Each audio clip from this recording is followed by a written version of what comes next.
Many children are illegally crossing into the U.S. The Biden administration is being forced to bus them to shelters all over Texas. One of those shelters is now under investigation for alleged child abuse. Texas state troopers confirmed they are investigating allegations of wrongdoing at the Freeman Coliseum. You see it there in San Antonio.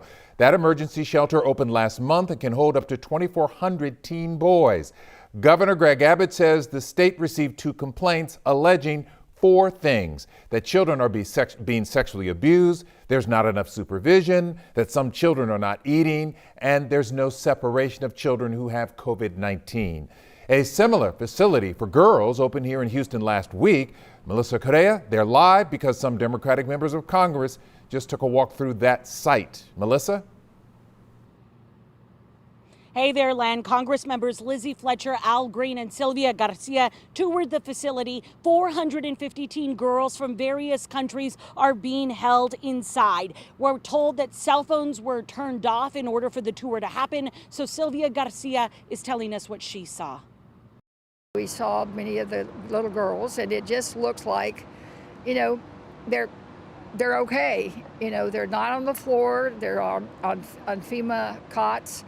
They don't have those silly silver blankets that we all just kind of, oh my God, there they are with those little blankets. They've got real blankets. They've got real pillows. We're told each child has their own toy and toiletry kit. A medical team is on site and Homeland Security is patrolling. The Congresswoman describes conditions here in Houston as a huge improvement to the situation along the border.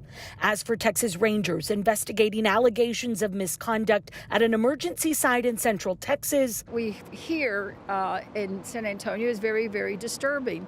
However, we must wait to see an investigation. We made sure that here they do have security. People are getting the background checks. Garcia invited the leader of FIEL, Houston's largest immigrant rights group, on today's tour. He's been receiving phone calls from parents searching for their children. Now he can. So at least be able to tell family members that, for the most part, these children their needs are being met.